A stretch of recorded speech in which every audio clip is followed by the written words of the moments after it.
This is a call for internal criticism.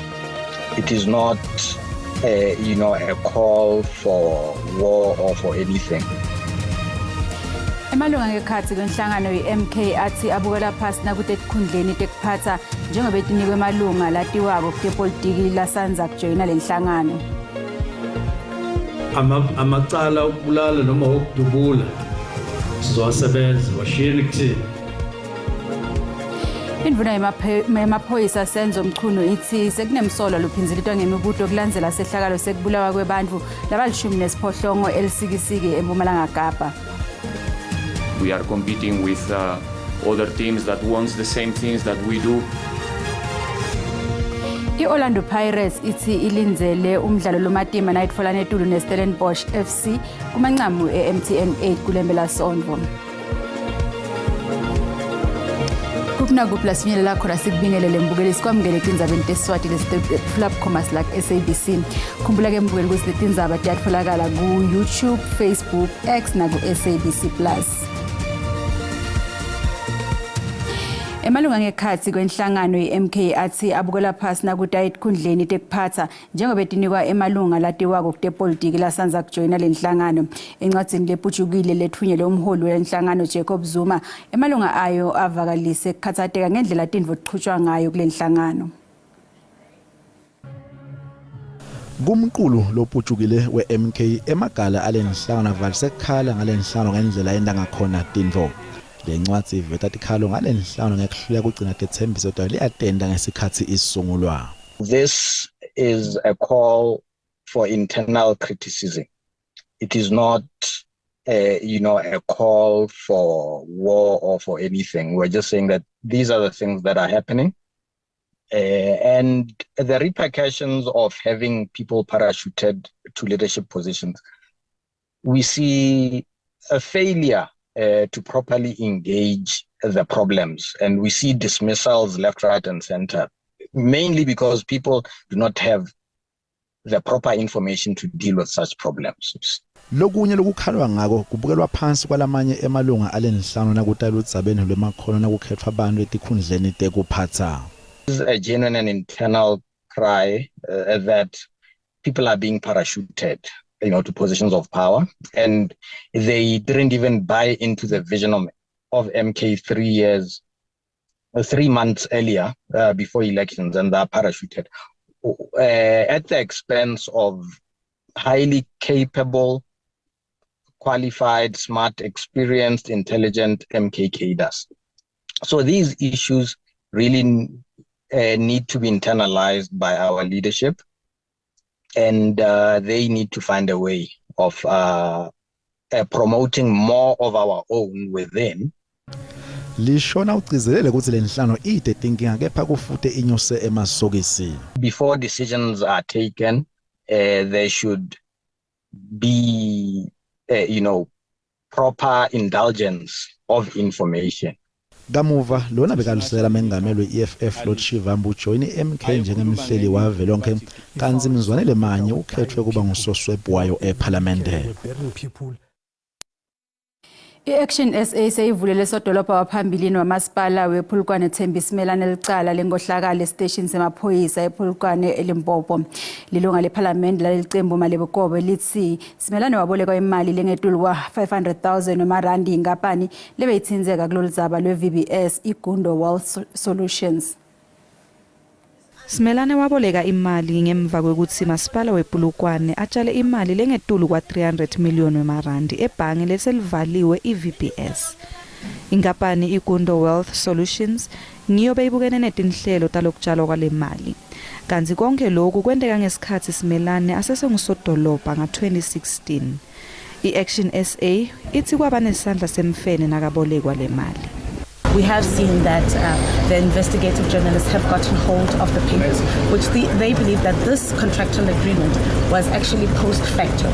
So the agreement was signed after the fact, which we believe that it was made to legitimize, in fact, this agreement, which was not in law to begin with. I-Action SA ifuna mengameli Cyril Ramaphosa ukuthi aphangise athathele Simelane tinyathelo ngekuthinzeka kwakhe eludzabeni lekwebiwa kwemali ku-VBS. Mengameli Ramaphosa wathola umbiko waloludzaba ngemva kwemaviki lamathathu imvuna Simelane ivele ngembiko elikomiti letemthetho mayelana naloludzaba. Malebu uthi bafuna mengameli athathe isinqumo ngalombiko. We have given him ample time. We've also written to the public protector because we believe it's not moving in the speed that it's supposed to move. I mean, today with this resurfacing of a post-facto contract, this matter shouldn't have even gotten here. And we believe that because we're not getting joy from the president, because he's not making a determination on the report, we now find ourselves with post-facto contracts that we must now bring to SAPS.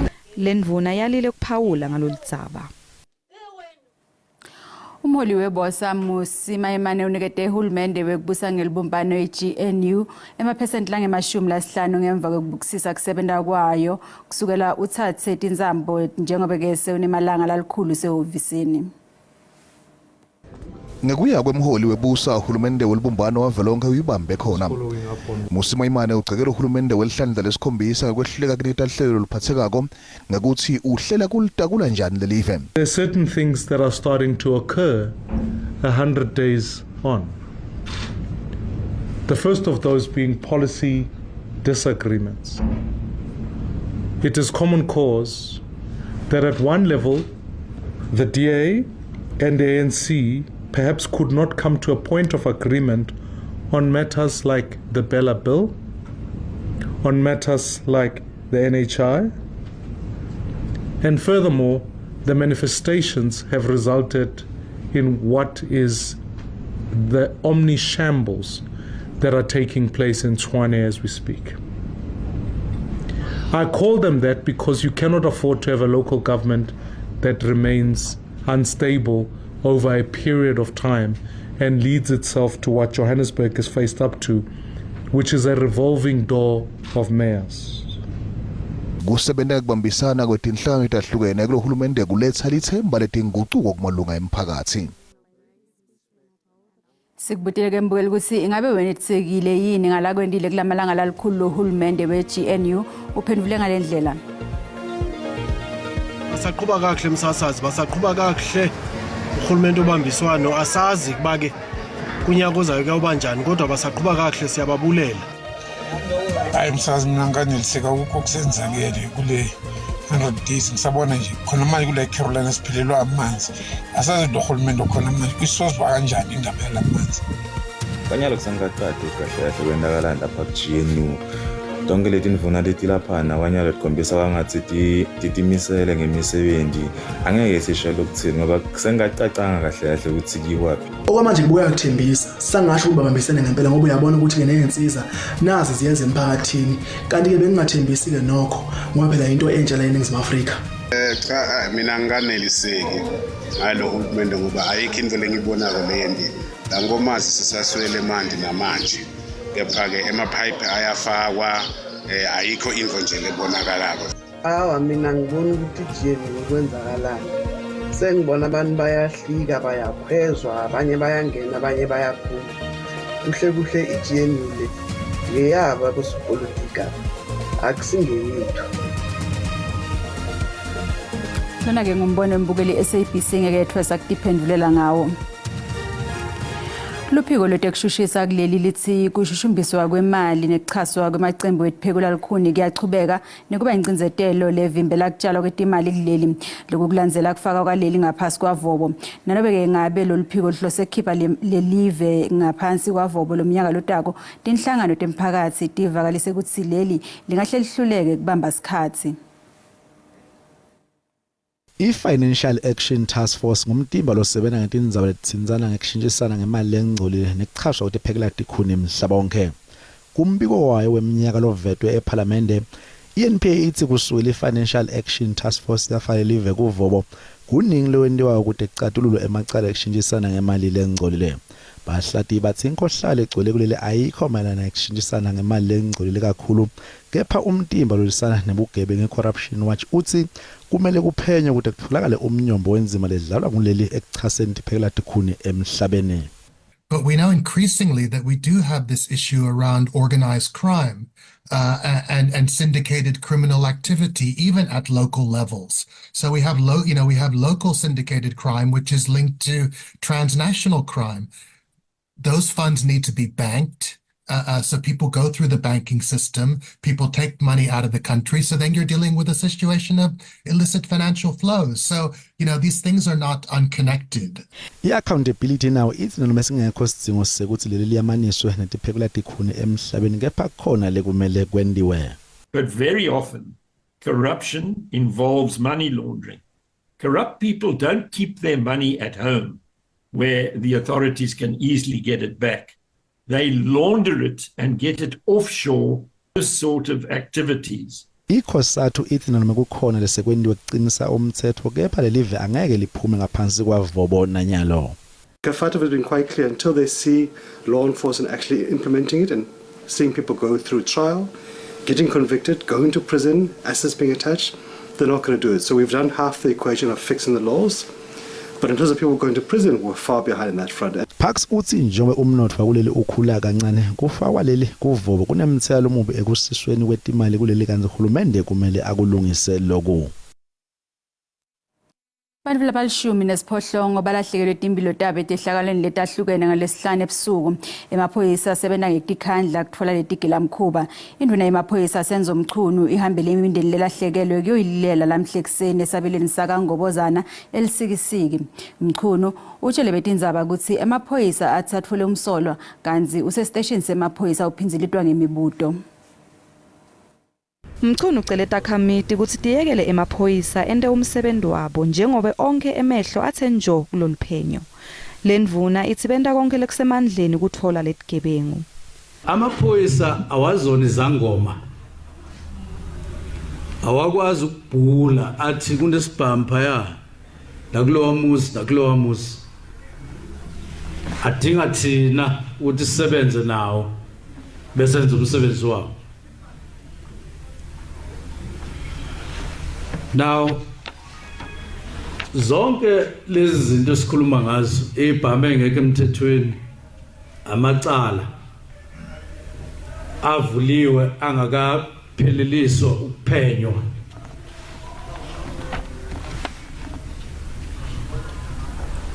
Amacala ukubulala noma ukudubula sizowasebenza washiyeni kuthini. Umphathiswa weTechPepper wemphakathi eMpumalanga Kapa Xolile Nqatha uvakalise kudvumala ngalesigameko kanti uncuse ummango ukuthi ubikele emaphoyisa bonke ebugebengu lobendeka kulendzawo. There is a lot of work that needs to be done. It's a matter that through our collaboration we'll work together with the community. But still we would like to urge them to come forward, members of the community, use our extortion hotline to provide information as they don't have to disclose their identities. Inhloso yalesendo isengakadiwa. Letinye ke nasibeti tolo. Kuqalile futhi kusebenza kwesibhedlela eMatikwane emkhuhlu uDudu naseBushbuckridge eMpumalanga.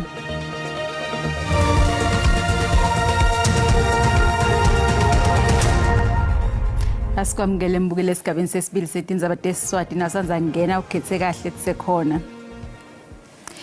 Kuqalile futhi kusebenza kwesibhedlela eMatikwane emkhuhlu uDudu naseBushbuckridge eMpumalanga kanti tisebenzi tetempilo letifake ekhathi bodokotela nebahlengikazi tibambe umbhikisho evikini leliphelile tikhala ngekusebenza enzaweni lengakaphephi. Lokho ke kulandzela ukuthi bosokondleka bakhiphe liphahla lejeboya kuletinye tingcenye telibonza lesibhedlela nalokubanga lithuli kuletinye tingcenye talesibhedlela.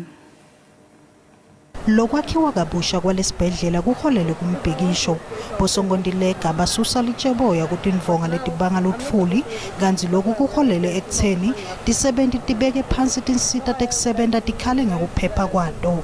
Sivumelene ke neDepartment of Health ukuthi laba abasaspendiwe batobiyela emsebenzini ngalesithathu kukusasa then laba bekufuna baqale i-night duty baqale letolo kusebenza.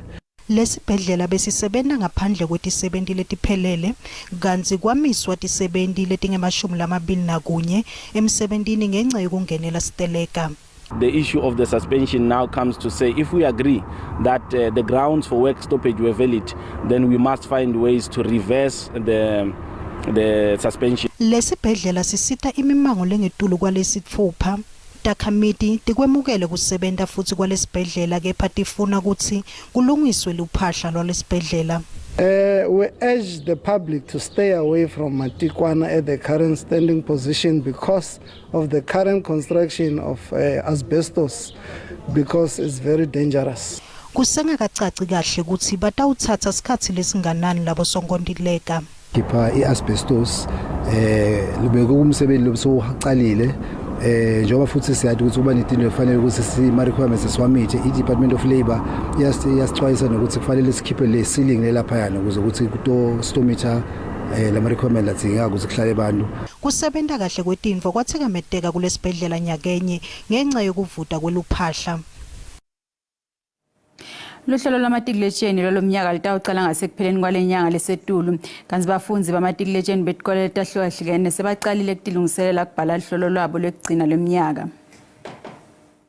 Bafunzi labafundza amatikletsheni balenzeleke ukuthi baqale uhlolo lwabo lokuphetha umnyaka emavikini lamathathu latako.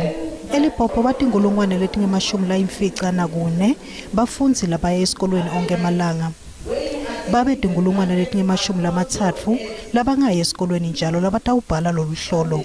Labanye abafunzi besikolo semabanga laphakeme iNorthland bathi sebakulungele kucala kubhala. I'm pretty sure I am prepared, but I wanna make sure that I'm totally prepared for the exams. The camp was amazing. We were able to push at least, so now it's up to us as learners to step up our game and go back to the drawing board.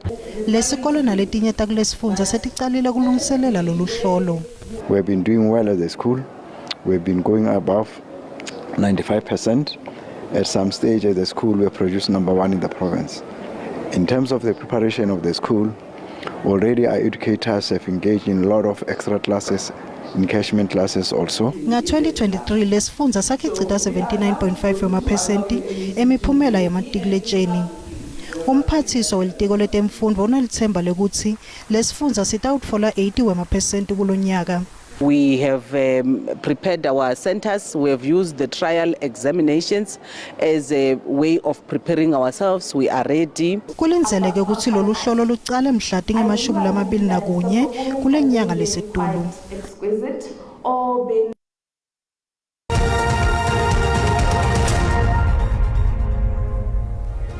kanti-ke nasibuka timakethe tetimali ilirandi lehlile naliqathaniswa netimali takulamanye amave.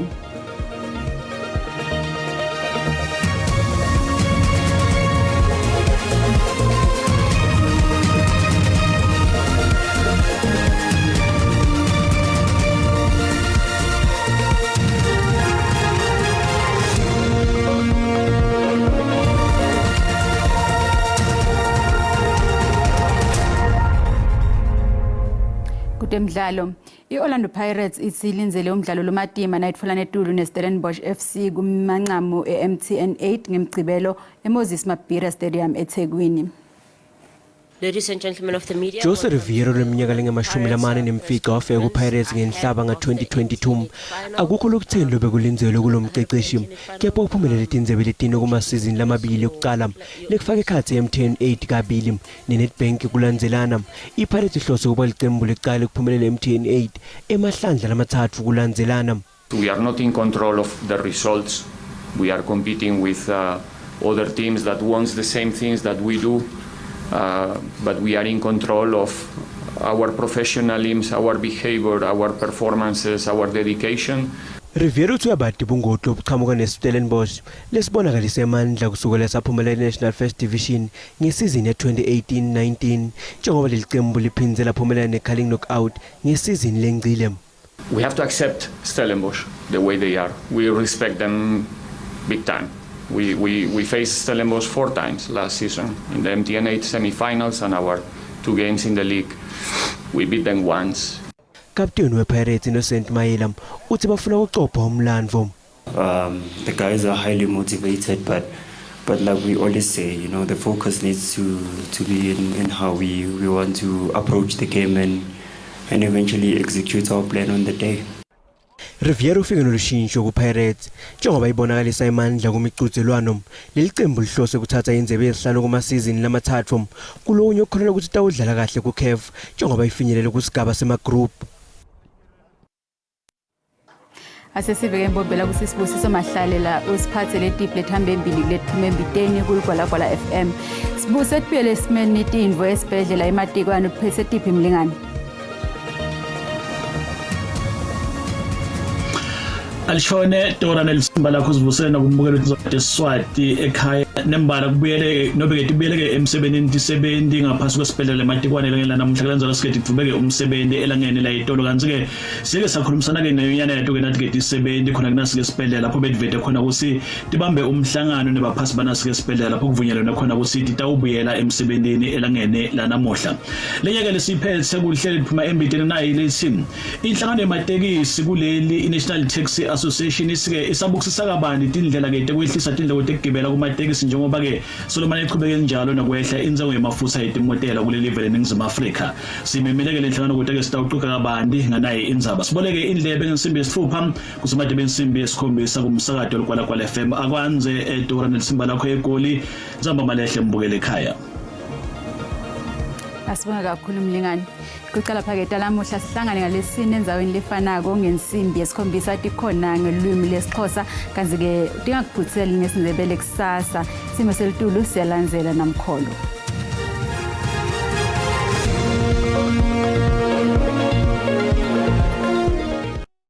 Kwamukele etafuleni lesimo selitulu sithathe ngathi 2 kuDora Mabuza kanze ke masibuka sithombe sethu kusehla lamuhla akhombisa kuba mahle ke mathuba imvuleka likhwadi encenyeni esifunza ke la eKwaZulu Natal ukhuphukele empumalanga kanze ke likhombisa nengibonya ngemafu ikakhulu kade lifunze lethe ligwine live njengoba ukhona nalomoya lovungutako njengoba lapha kuyeke la 40 km ngehora kanze ke naselangeni la kusasa lisakhombisa ke ngibonya ngemafu mawukhuphuke etfunze empumalanga kanjalo nemathuba emvula sisekhona njengoba ubuka lapha sifunza eKwaZulu Natal lapha kuyeke la 30% kanze ke ikhombisa kuba khona nalenkungu lekhombisa ke kukhasa phasi uba khona ke la kusasa ekseni kanzi ke masibuke amazinga ekushisa ukuthi ngabe ke emenjani ikakhulu kade la isifunzeni iGauteng langeni la kusasa mawubuka ke Pretoria likhombisa ke kuphola nangalabo Broncos Spray eCarltonville eFernageni ehleli lapha kuyeke la 22 kanzi ke la sifunza iLimpopo indzawo lefana nabo Musina lipholile kubothoya ndo 23 liphalale Thabazembile ku 24 mawubuka Bakersford ehleli lapha kuyeke la 23 kanzi ke sifunza impumalanga indzawo lefana nabo Mashishini likhombisa ke la kuphola kanzi ke ngahle kube netimvudlana kuleto indzawo leto kanzi ke emalahleni eSekunda iStanderton ehleli lapha kuyeke la 21 kanzi ke sifunza eKwaZulu Natal indzawo lefana ke la nabo Vryhead leli Smith lipholile kuleto indzawo leto mawubuka kuBoxstad ke ubekubanza ke ekseni njengoba lapha ku -1 kanzi ke customer dinner liyakhombisa ke la kuphola kanzi ke sifunza iEastern Cape eGrafi lapha ku 1 mabuka indzawo lefana nabo Gcebe likhombisa ke kuphola eMakhanda lihleli ku 18 East London hleli lapha kuyeke la 19 ngola lomuhle Western Cape indzawo lefana ke la nabo Vredendal likhombisa ke kufuthumala nabo Glen Williams njengoba ku 28 mabuka ePifort West liku 22 ehleli ku George hleli lapha kuyeke la 17 lokusho ukuthi lipholile kuleto indzawo leto kanzi ke Northern Cape eSpringbok lifuthumele kuleto indzawo leto kanzi ke yabanza Sutherland ekseni njengoba ku -1 kepha ke liphola ngecustomer dinner mabuka kuBukuruman hleli lapha kuyeke la 24 kanzi ke sifunza iFree State indzawo lefana nabo Bothaville likhombisa ke kufuthumala kanzi ke wehlele kuBloemfontein kabe kubanza ke ekseni ufika ngalabo Fixback njengoba lapha kuyeke la 1 kanzi ke sifunza iNorthwest indzawo lefana ke la nabo Tosca uhamba uyofika ngale ke kuBomahikeng lihleli lapha kuyeke la 24 kanzi ke nobeke Rustenburg wehlele kuPotchefstroom hleli lapha kuyeke la 24 lipholile indzawo leto ngalo lomuhle kungako bengikuphathele kona busuku abube lobuhle.